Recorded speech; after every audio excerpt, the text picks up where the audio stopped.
the third and final part of the creating a Canon tutorial.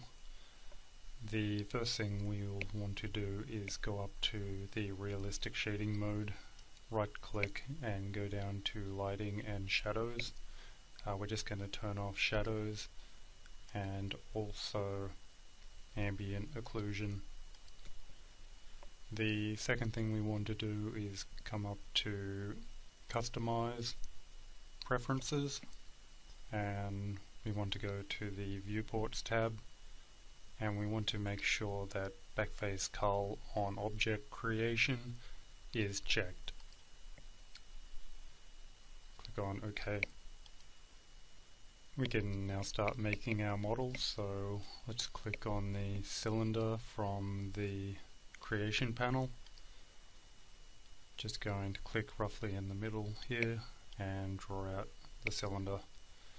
Again, not being too picky at this point about the actual size of the object. Dragging up and then clicking one more time to finish off that shape. I'm going to right click to get off the selection, click on modifier panel, and I'm going to change the height segments to 1 and the sides to 24. I'm going to go to the top view now by pressing T. We now want to line up the center of the cylinder on the x-axis just by right clicking on these arrows. I'm going to manually just move it up with the move tool so it matches up a bit better with the drawing, and I might make the radius just a tiny bit bigger.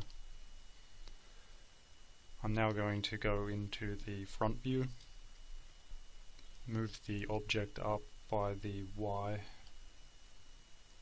so that the base of the object lines up with the drawing, and then I'm going to adjust the height so it also matches up with the drawing. I'm going to press P to go back to perspective view and zoom out just a little bit. Pressing M on the keyboard, I'm just going to create a new material, just a standard material, and I'm going to click on assign material to selected and then minimize that window. From here I'm going to go to the front view, go back to the create panel, go to cylinder, and just going to roughly find the center point of this drawing, click and drag out till we get to this circle here, not the outer one, and then dragging up a little bit and clicking one more time. Pressing L now to go to the left viewport. We want to go up to the move tool. I'm just going to move the object back on the X just so it lines up with the back of the barrel here. Going to go over to the modifier panel again and change the sides to 16 and change the height so it comes to the end of this barrel part here. It doesn't matter if it goes over this part at the moment. Just like that. I'm just going to press M just to bring up the material editor one more time and click on assign material to selected. I'm now going to go to the front view, go back to the create panel and create a sphere. Because we've got that cylinder selected, we can see where the middle point is. Just going to line up the cursor with those middle points and click and drag out, go to the edge of the cylinder and then bring it back just a little bit. Going to the left viewport again by pressing L, W for the move tool, and I'm just going to move that back just like that. Going over to the modifier panel, make sure that your segments are also set to 16. After I click off that object, if I press F3 on the keyboard, you can notice that half the sphere is sitting inside of the cylinder. The person playing your game is never going to see this, so you can right click on sphere, change it to an editable poly, click on the polygon selection tool, and then select all the polygons that are sitting inside the cylinder. Just press delete on your keyboard and that will remove those.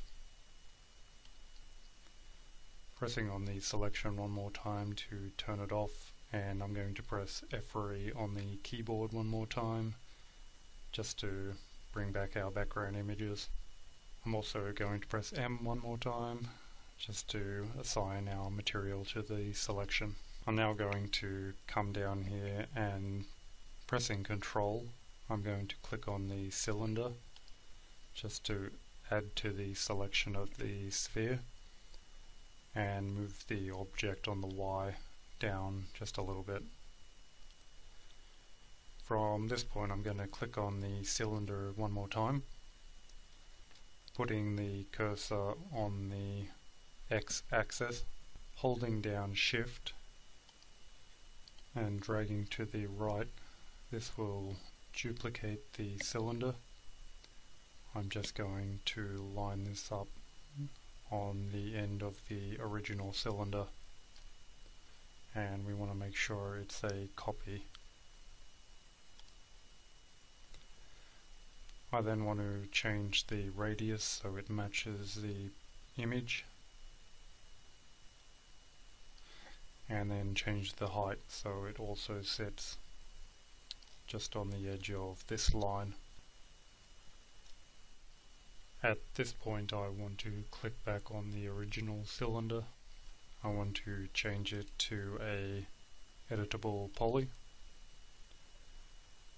Select the edge selection, and I'm just going to make a selection along all the edges in the middle of the cylinder. I want to click and drag this side menu out just so I can see a few more of the tools here, and the one I'm looking for is Connect. I'm just going to click on the settings box. For the number of connects I want to select 2, and I want to change the pinch up just so the width of the pinch matches the cylinder on the concept.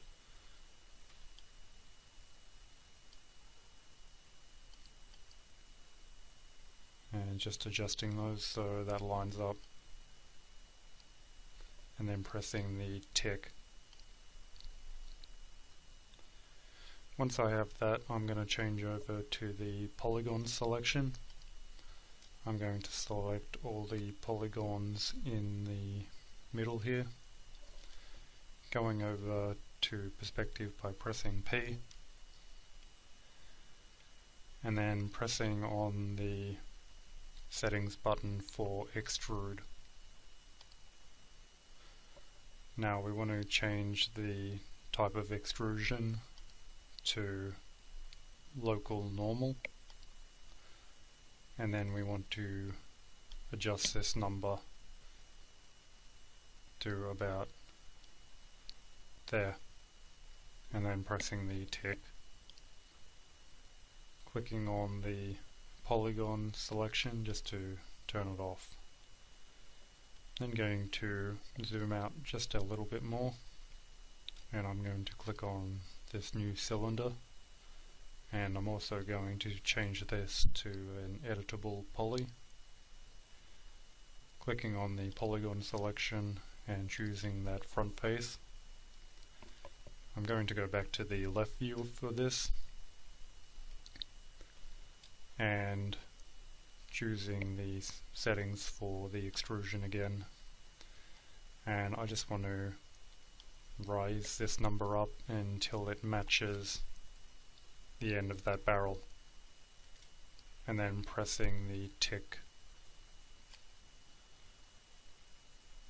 While we're still in this view, I'm going to come up to the Scale Uniform button, and I'm going to just scale these polygons in a little bit until it again matches up with the background image. With that polygon still selected, I'm going to jump back over to perspective.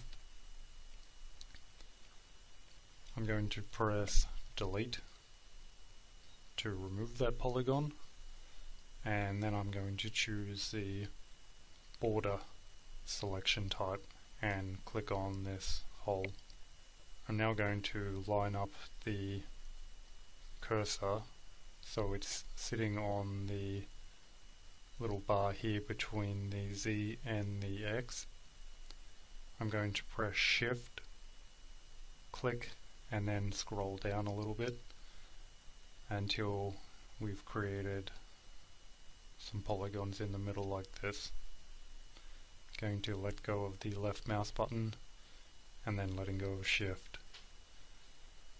I'm then going to go to the Move tool, W, rotate the camera around a little bit, and then on the Y axis, holding down Shift one more time, I'm going to click on the Y and drag the polygons backwards. If I rotate around now, you can see there's polygons down the barrel. There's no polygon to cap the end there, so if we come up to the top right and click on cap, now if we select, we can now select a polygon in there. We now want to add that little bevel on the edge of the cannon on the first cylinder that we made.